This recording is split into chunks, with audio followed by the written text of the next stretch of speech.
Well, welcome back to Business Today. That was BBC's Money Daily.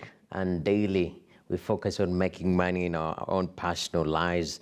But right now, we want to discuss we live in a global economy. It's called globalization, and what happens at point A can easily be found out on point B and C. And it's the same with this discussion around Brexit. We've been hearing Brexit. We saw the previous Prime Minister leave office. Mr. Johnson comes in and saying, we're going to make sure that this deal goes through. And again, there is a lot of back and forth. And right here, we might not be interested as much, but just to help us understand how that might affect the continent of Africa and Kenya. To be specific, we still continue with this discussion with Wangari Mwiko, who is the CEO of Expertise Global Consulting. Wangari, Brexit. First of all, in simple terms, it is Britain leaving the EU.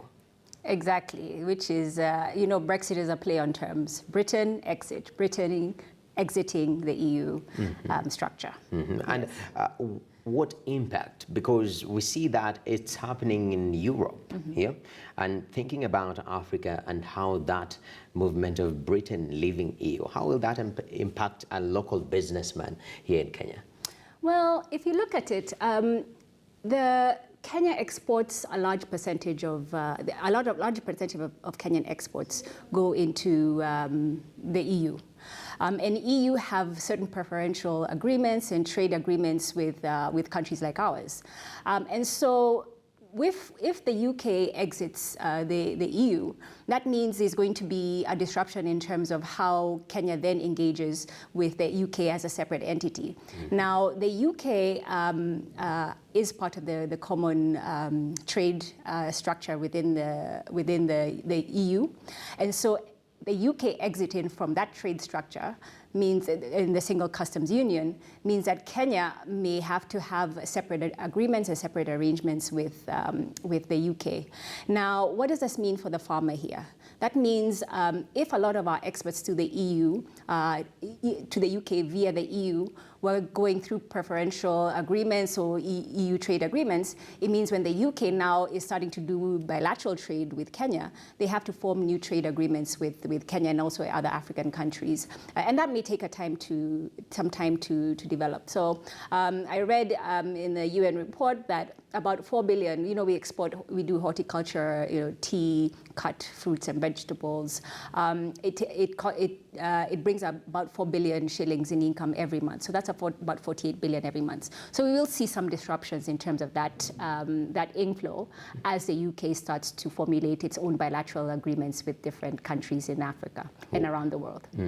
So the engagement will change. Since it was in a block, if it removes itself, we have now to think how to engage this individual country. Exactly. And now another aspect is that now if UK comes out of the customs union, what's going to happen to the pound? Experts have said that the pound is likely to fall. So that also has a direct effect on trade. It will mean that trade with African countries, especially Kenya, will go down because it becomes more expensive to import products from Kenya. So there will also be, in terms of the exchange rate, foreign exchange effect on exports. Definitely. What does this say about, trade blocks or trading blocks? Let's take a look, for example, right now in Africa, we have the Africa Continental Free Trade Area, which is coming into effect, and everyone is touting it as it will be the best. We saw Nigeria a little bit reluctant, but later on it signed the ratification papers. But what does that say, seeing some of these global trends, seeing the UK wants to leave EU, having personal reasons as a country? Will that trickle down in a few years' time, maybe in a few decades' time, to Africa Free Continental Trade Area? Well, you see now, you're right. Countries are starting to become a little bit more protectionist and a little bit more insular. It's the same as happening in the US. People are trying to build walls, close up borders. What I think is that economies of scale is the key phrase here. If you're working together as a union, if you're working in conjunction with different countries, you're able to come up with better, you have a stronger position, you're able to come up with better trade agreements externally. So externally, it's fantastic. I think having a customs union and having a common position helps you to increase your trade. But internally, there can be different effects. So you'll find, and what is happening even, for example, in the East Africa community, the economies that are stronger than others, and so the fear is, one economy may benefit more than another economy. There may be some predatory effects where a stronger economy may start to have a negative impact on a less strong economy, and so those are fears that almost they overshadow the benefits of having a common trade area. Definitely, and you've just noted that. Is there a healthy balance between these two? Because the immense benefits that do come with having a collective power, vis-a-vis some of these concerns that we're seeing, make the UK, for example, want to leave the EU. Is there a fair balance that we can learn from these these issues? So that we can, apply them on the African scale, our free continental trade area, so that we avoid such situation? Yeah, I think it's all about in negotiations, coming together and making sure that you have a structure where everybody benefits and benefits fairly. It doesn't make sense for people to be trading in small blocks. If you have a unified, a larger block, you're able to trade more.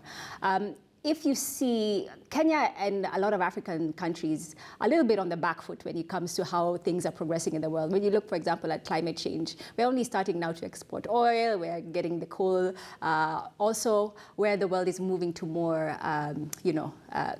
climate-friendly oils or extractives. So us being on the back foot on this one, I think it's more to our advantage in a sense that we are going to be able to reap the advantages of having a common union versus countries, for example, if the UK Brexits, we may be in a stronger position to effect a more preferential trade agreement with the smaller countries as a bloc. Okay. The other question is, yes, we are going to have renewed agreements, for example, with the UK, but there's a China factor. China came in the other day, so we're already having to start stronger ties with China and start to formulate those trade agreements. That's going to affect how we now negotiate with the UK, because the UK is going to suddenly shrink. It's a very small country.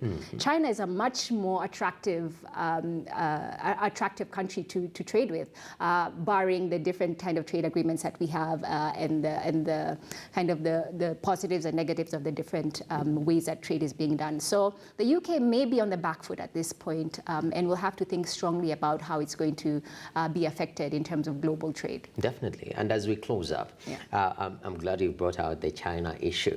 And Africa is noted and fronted as the future.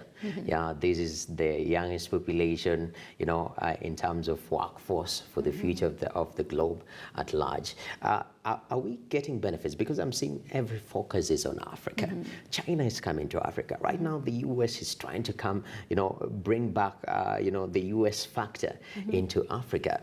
Is there a way that we can make sure some of this relationship there, they are mutually beneficial so that we are not also on the losing end as a close? Definitely. Like you said, you hit the nail on the head. We have a younger, stronger workforce. Whereas if you look at the other countries, they're starting to age and they don't have, the vibrancy of youth that Kenya and other African countries does. So we have to be very careful, because now people are starting to look at our youth as a resource. And what has happened in the past, Africa has often been the place where people come and exploit our resources. So what are we doing to make sure that our youth are well positioned to take advantage of the different investments that are coming into the country, in terms of trying to make sure that our youthful population is of benefit also to our economies outside of Africa? We need to make sure that they have good health health outcomes. We need to make sure we're investing in education. We need to make sure that there's employment in the country. If we don't employ our youth here, they are going to run out and find jobs in Europe or in the US.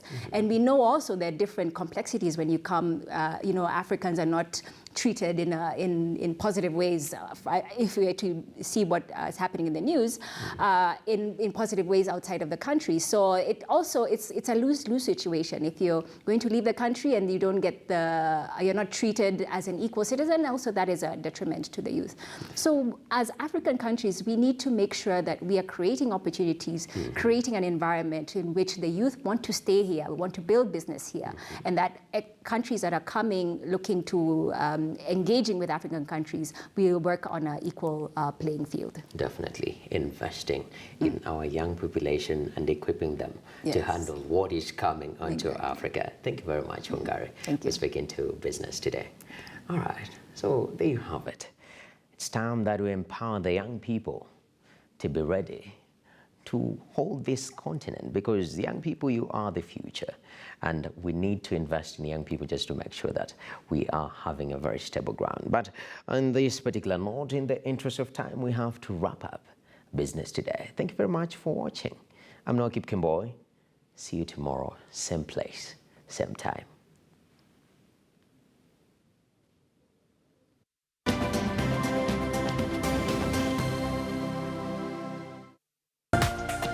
This is KTN News.